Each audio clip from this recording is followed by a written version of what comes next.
ఓం శ్రీ గురుభ్యో నమ. ఓం శ్రీ మాత్రే నమ.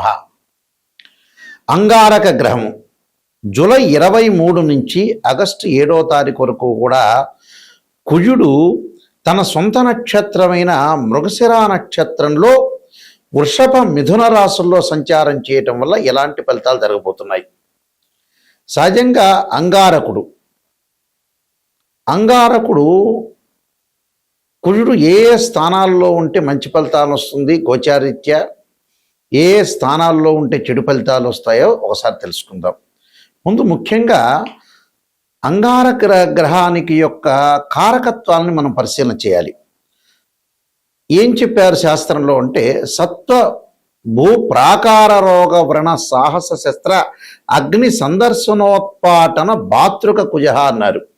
అంటే భూ సంబంధ వ్యవహారాలు, కోర్టులు, రియల్ ఎస్టేటు, అన్నదమ్ముల సమస్యలు, శారీరక బాధలు, కెమికల్ కంపెనీలు, మిషనరీ, మార్కెటింగు, భూమి, ఇండ్ల నిర్మాణము, న్యాయ వ్యవస్థ, న్యాయవాదులు, రక్షక భటులు, అలానే సైన్యము, మేనేజ్మెంటు, భూములు అమ్మడము కొనడము, మేస్త్రీ పనుల వాళ్ళు, యంత్ర సంబంధమైన వ్యవహారాలు, మెకానికల్ ఇంజనీర్సు, కెమికల్ కంపెనీలు, కెమిస్ట్రీ లెక్చరర్సు, రోగములు, శస్త్రచికిత్సలు, అగ్ని భయాలు అంటే రియల్ ఎస్టేటు, రైతులు, కెమికల్ కంపెనీలు, పిత్రార్జితము, కోర్టు సమస్యలు, ఇలాంటివన్నీ కూడా మొదలగు కుజుడి యొక్క కారకత్వాలు అంటారు. సహజంగా కుజుడు మకర రాశి ఉచ్చస్థానం అయితే నీచస్థానం దానికి సప్తమం ఏమవుతుందంటే కర్కాటకం వస్తుంది. అంటే కర్కాటకం నీచస్థానము, మకరం అనేది ఉచ్చస్థానము, మేషము, వృశ్చిక రాశులు కుజుడికి స్వక్షేత్రాలు అవుతాయి. ఇక్కడ కుజగ్రహం సహజంగా ఎవరి జన్మలగ్నం నుంచి అయినా కుజుడు 2, 4, 7, 8, 12 స్థానాల్లో ఉంటే దాన్ని జాతకరీత్యా కుజదోషం అంటారు. మనం ఇప్పుడు చెప్పబోయేది ఏదంటే గోచారరీత్యా చెప్పబడే ఫలితాలు. అంటే గోచారరీత్యా చెప్పబడే ఫలితాలకు ఒక విధానం ఉంటుంది, బర్త్ చార్ట్ నుంచి పుట్టినప్పుడు ఉండే జాతకానికి మరొక విధానం ఉంటుంది. నేను చెప్పింది జన్మలగ్నం నుంచి, అంటే బర్త్ చార్ట్ నుంచి 2, 4, 7, 8, 12 స్థానాల్లో ఉంటే దాన్ని కుజదోషం అంటారు. ఇప్పుడు మనం చెప్పేది ఏమిటంటే గోచారరీత్యా చెప్పబడే ఫలితాలు. ఈ గోచారరీత్యా చెప్పబడే ఫలితాల్లో అది చంద్రరాశి నుంచి చూస్తారు కాబట్టి ఎవరైతే రాశి ఉంటుందో వాళ్ళ రాశి దగ్గర నుంచి 3వ స్థానం, 6వ స్థానం, 11వ స్థానంలో కుజుడు ఉంటే మంచివాడు అని అంటారు గోచారరీత్యా వాళ్ళ రాశి దగ్గర నుంచి. మరి మేషాది ద్వాదశ రాశుల వాళ్ళకి కుజుడు యొక్క ఫలితం ఏ విధంగా ఉండబోతుందో ఒక్కసారి మనం తెలుసుకుందాం. వృషభ రాశి వారికి కుజుడి యొక్క ప్రభావం ఏ విధంగా ఉండబోతుంది అంటే జూలై 23 నుంచి ఆగస్టు 7 వరకు కూడా వృషభ రాశి వారికి ఏ విధంగా ఉండబోతుంది. ఎందుకంటే వృషభ రాశిలో జన్మంలో కుజుడు ఉంటాం, మళ్ళీ ద్వితీయంలోకి వెళ్ళిపోవటం కుజుడు జరుగుతుంటుంది. అంటే 23వ తారీఖు నుంచి 7వ తారీఖు వరకు వృషభ మిథున రాశిలో సంచారం చేస్తాడు. ఎలాంటి ఫలితాలు జరగబోతున్నాయి ఈ కుజుడు వల్ల?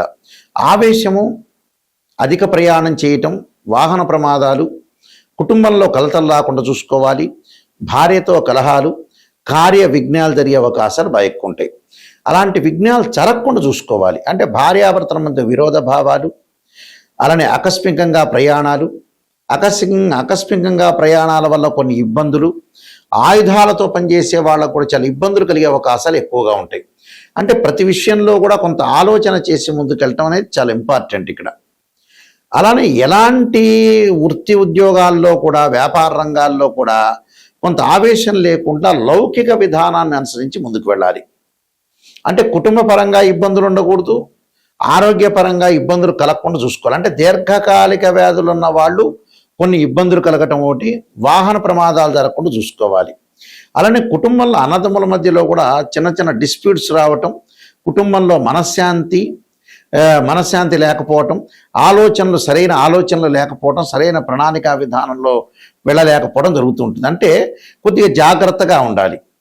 అంటే ఆరోగ్యాన్ని జాగ్రత్త ఉండాలి, వాహన ప్రమాదాల విషయంలో జాగ్రత్త ఉండాలి, ఆవేశమైన నిర్ణయాలు తీసుకోకూడదు.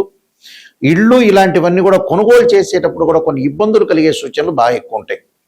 కాబట్టి ఇలాంటి ఇబ్బందులు కలగకుండా చూసుకొని ముందుకెళ్ళటం చాలా మంచిది. అయితే వీళ్ళు ప్రత్యేకంగా పరిహారం చేయాల్సింది ఏమిటంటే సుబ్రహ్మణ్యం యొక్క స్తోత్ర పారాయణం మంగళవారం రోజున కుజహోరలో చదవటం ఒకటి.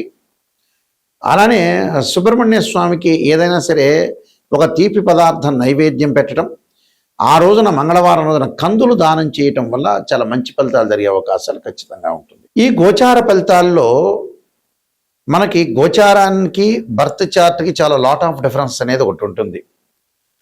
అంటే ఈ గోచారం అనేది ఏమిటి అని అంటే 20% రిజల్ట్ ఇస్తుంది. అంటే మనం ఏదైతే ఈ 10 రోజుల పాటు లేకపోతే ఈ వారం పాటు ఈ నెల రోజుల పాటు ఏ విధంగా ఉండబోతుంది, ఎలాంటి సూచనలు చేయాలి, అంటే వృత్తి ఉద్యోగాల్లో ఏ విధంగా ఉండాలి, ఆరోగ్యపరంగా ఏ విధంగా ఉండాలి, వివాహపరంగా ఏ విధంగా ఉండాలి, డబ్బులు ఎలా ట్రాన్సాక్షన్స్ చేయాలి, దీర్ఘకాలిక వ్యాధులు ఉన్న వాళ్ళు ఎలాంటి చర్యలు తీసుకోవాలి, ఎలాంటి విధానాన్ని అనుసరించాలి, ఎవరితో మాట్లాడచ్చా మాట్లాడకూడదా, వ్యాపార పరంగా ఎలా ఉంటుంది, ఉద్యోగ పరంగా ఎలా ఉంటుంది, ఆరోగ్యపరంగా ఎలా ఉంటుంది, వివాహపరంగా ఎలా ఉండబోతుంది అనేది, విదేశాలకు వెళతామా వెళ్ళమా, ఎవరితోనో గొడవలు జరిగే సందర్భం ఉంటుందా, భార్యాభర్తల మధ్యలో బాండింగ్ అనేది ఎలా ఉండబోతుంది, ఫైనాన్షియల్ పరంగా ఎర్నింగ్ ఎలా ఉండబోతుంది, ఎకనామిక్ గ్రోత్ ఎలా ఉండబోతుంది, ఎడ్యుకేషన్ పరంగా ఎలా ఉండబోతుంది, ఎలాంటి డిసీజెస్ వచ్చే అవకాశం ఉంటుంది అనే దాన్ని ఈ 10 రోజుల్లో, అంటే ఈ గోచారరీత్యా మేమైతే ఎన్ని రోజులైతే చెప్తామో, అంటే జూలై 23 నుంచి ఆగస్టు 7 వరకు కూడా కుజుడి యొక్క ప్రభావం ఎలా ఉండబోతుంది, అంటే భూ సంబంధ వ్యవహారాలు, అన్నదమ్ములు, ప్రత్యేకంగా మార్కెటింగు, ఇళ్ల నిర్మాణము, న్యాయవాదులు, రక్షక భటులు, మేస్త్రీ పనులు చేసేవాళ్ళు, యంత్ర సంబంధమైన విషయాలు, మెకానికల్ సంబంధించిన వాళ్ళు ఏ విధంగా ఉండబోతున్నారు తెలుసుకోవడమే గోచారం. బర్త్ చార్ట్ అంటే లాట్ ఆఫ్ డిఫరెన్స్ ఉంటుంది, అది లాంగ్ రన్లో ప్రొడిక్షన్ అర్థం. బర్త్ చార్ట్ని కూడా ద్వాదశ భావాలను అనుసరించాలి. అంటే ద్వాదశ భావాధిపతులు ఉంటారు, అంటే ఒక 16 డివిజనబుల్ చార్ట్స్ ఉంటాయి. ఈ 16 డివిజనబుల్ చార్ట్స్ని మ్యాథమెటికల్గా క్యాలిక్యులేషన్ వేసి మనం భావచక్రాన్ని, రాశిచక్రము, నావాంశము, దశమాంశము, సప్తమాంశము, త్రింశాంశం, ఇలాంటి 16 అంటే 16 డివిజనబుల్ చార్ట్స్ ఉంటాయి. ఈ 16 డివిజనబుల్ చార్ట్స్ని మనం అనాలిసిస్ చేయాలి. అందులో భావాధిపతులు వేరు, రాస్యాధిపతులు వేరు, ఆ బాక్స్లో ఉండే గ్రహం వేరు. భావాధిపతి అంటే ఏంటంటే లగ్నం నుంచి అనుసరించేది. అంటే లగ్నం అంటే తనుభావం, తనుభావానికి రవి అధిపతి, ద్వితీయ భావానికి గురువు, తృతీయ భావానికి కుజుడు, చతుర్థ భావానికి చంద్రుడు బుధుడు, పంచమ భావానికి గురువు, షష్టమ భావానికి శని కుజులు, సప్తమ భావానికి శుక్రుడుని, అష్టమ భావానికి శనిని, అలానే భాగ్యస్థానానికి భాగ్యభావానికి రవి గురువులని, అలానే దశమ భావం రవి బుధుడు గురువు శని దశమ భావం, లాభభావం గురువని, వ్యయభావం శనిని, ఇవన్నీ అనుసరించాలి. అంటే ఇవి భావాధిపతులు. రాస్యాధిపతులు వేరు. అంటే భావాధిపతి అంటే ఇంటి ఓనరు, రాస్యాధిపతి అంటే బిల్డరు. అక్కడుండే ఏదైతే బాక్స్లో ఉంటుందో, మేషాది రాసుల బాక్స్లో ఉంటే అవి టెనెంటు అని అర్థం. అంటే తాత్కాలిక గ్రహాలు మారచ్చు, టెనెంటు అని అర్థం. ఇవన్నీ కూడా మ్యాథమెటికల్ క్యాలిక్యులేషన్ వేసి ఎక్కడెక్కడ దృష్టిలు ఉన్నాయి, ఏ లగ్నానికి ఏ దశలు కలిసి వస్తాయి, అంతర్దశలు ఎలా ఉండబోతున్నాయి, సూక్ష్మ దశలు ఏంది, ప్రాణదశలు ఏంది, లక్ష్య యోగాలు ఏంది, గజకేశ్వర యోగం ఏంది, రవిబుధాదిత్య యోగం ఏంది, మనకి చాలా కాంబినేషన్ ఆఫ్ యోగాలు చెప్పారు. చంద్రమంగళ యోగం దగ్గర నుంచి ఈ యోగాలు అనేవి కూడా ఏ విధంగా ఉండబోతున్నాయి. 300 కాంబినేషన్స్ ఉంటాయి యోగాల్లో. అంటే 2 or more planets is conjunction is called yoga అంటారు. 2 కానీ 3 గ్రహాలు కానీ కలిసినా దృష్టి ఉన్నా దాన్ని యోగము అంటారు. లైఫ్ని ఎలా ఎన్హాన్స్ చేసుకోగలుగుతాం, లైఫ్ని ఎలా ముందుకు తీసుకెళ్తాం అనేది యోగం తెలుస్తుంది. యోగము అంటే 2 గ్రహాల యొక్క కలయిక. అంటే 2 or more planets is called yoga అంటారు. దాని డెఫినేషన్ అది. మ్యాథమెటికల్ అనాలిసిస్ చేసి మనం చెప్పేది యోగము అంటారు. యోగము, గ్రహాలు, ఉద్యోగాలు, వ్యాపారాలు, ఇలాంటివన్నీ కూడా బర్త్ చార్ట్ ద్వారా తెలుస్తుంది. నిజాన్ని తెలుసుకోవటం చాలా ఇంపార్టెంట్. ఎక్కడైతే నెగిటివ్ ఉంటుందో దాన్ని మనం పాజిటివ్ చేసుకుంటే మనం కంప్లీట్ మ్యాన్ అయినట్టు. నిజాన్ని తెలుసుకోలేదనుకోండి, అనవసరంగా ఆస్ట్రాలజీని అప్రోచ్ కావటం అనేది మంచిది కాదు. నిజాన్ని తెలుసుకుంటేనే మనం బాగుపడే అవకాశాలు ఎక్కువగా ఉంటాయి. ఎందుకంటే సత్యం ఎప్పుడు కూడా సత్యమే. అసత్య ధోరణిలో ఎప్పుడు ఉన్నామనుకో, మనల్ని మనం మోసం చేసుకున్న వ్యక్తిని అవుతాం. చాలామంది కూడా ఆస్ట్రాలజర్స్ అప్రోచ్ అవుతున్న ఎవరైతే క్లయింట్స్ ఉంటారో ప్రేక్షకులు, వాళ్ళందరూ కూడా పాజిటివ్ గురించి ఆలోచన చేస్తారు. పాజిటివ్ ఏముందండి, మీకు తెలుస్తుంది ఈ విషయం. ఆస్ట్రాలజీని అంత అప్రోచ్ కావాల్సిన పని లేదు. ఎక్కడైతే ఫ్యూచర్లో కానీ ప్రజెంట్ సిచ్యువేషన్లో కానీ నెగిటివ్ జరగబోతుందో దాన్ని తెలుసుకొని దాని పరిష్కార మార్గాలు తెలుసుకుంటే దాన్ని మనం ఓవర్కమ్ చేసే అవకాశం ఖచ్చితంగా ఉంటుంది. అలా ఓవర్కమ్ చేయలేదనుకోండి జీవితాంతం అంతే ఉంటుంది. కాబట్టి ఈ విషయాలన్నీ కూడా ప్రేక్షకులు గమనించాలి. దానికి తగ్గట్టుగా దాని పరిహారాల మార్గాలు ఉంటాయి. దానికి కూడా ఒక సొల్యూషన్ ఉంటుంది. మన జాతకంలో కుజుడు బాగలేదనుకోండి, చాలామంది కూడా కుజదోషం గురించి కూడా అడుగుతూ ఉంటారు. బర్త్ చార్ట్లో జన్మలగ్నం నుంచి 2, 4, 7, 8, 12 స్థానాల్లో ఉంటే దాన్ని కుజదోషం అంటారు. 13 నక్షత్రాల కుజదోష ఎగ్జంప్షన్ ఉంటుంది. కొన్ని లగ్నాలకు ఉండదు, కొన్ని రాసులకు కూడా కుజదోషం అనేది ఉండదు. అది గమనించాలి. ప్రతివాడికి కుజదోషం ఉందనేది పొరపాటు. కుజుడు గురువు కలిస్తే కూడా కుజదోషం అనేది వర్తించదు. కుజుడి మీద గురుదృష్టి ఉంటే కూడా కుజదోషం వర్తించదు. అలానే ఇక్కడ అశ్విని కానీ, మృగశిర కానీ, పునరస్సు కానీ, రేవతి, అనురాధ ఇలాంటి నక్షత్రాలకు 13 నక్షత్రాలకు కుజదోషం ఉండదు.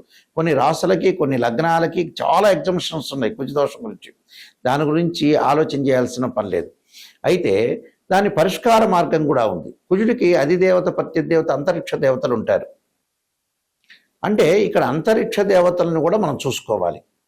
అంటే భగళాముఖి, అలానే భగళాముఖి స్తోత్ర పాలనం చేయటం కానీ, సుబ్రహ్మణ్య స్వామి యొక్క అష్టకం కానీ, సుబ్రహ్మణ్యం యొక్క స్తోత్ర పాలనం కానీ, నాగదేవతను భక్తి శ్రద్ధతో కొలవటం కానీ, రాహుకాలంలో దీపం పెట్టడం కానీ ఇలాంటివి చేసుకోవాలి.